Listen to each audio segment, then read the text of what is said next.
Đấy, chơi trò gì đấy con gì đấy nhỉ? Con vịt à?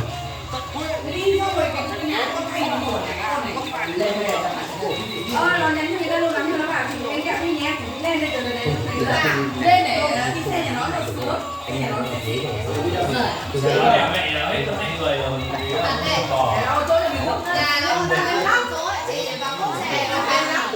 Nhà nó có hai vợ chồng. Con để con vịt xuống đi. Lên thì tôi hai không, chắc là đi chung. Lỏ lại rồi lên.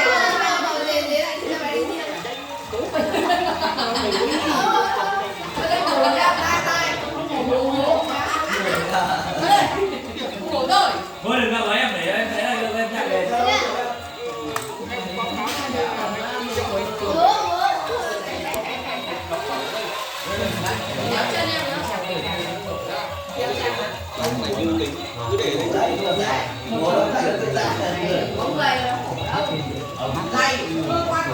Thế rồi nha.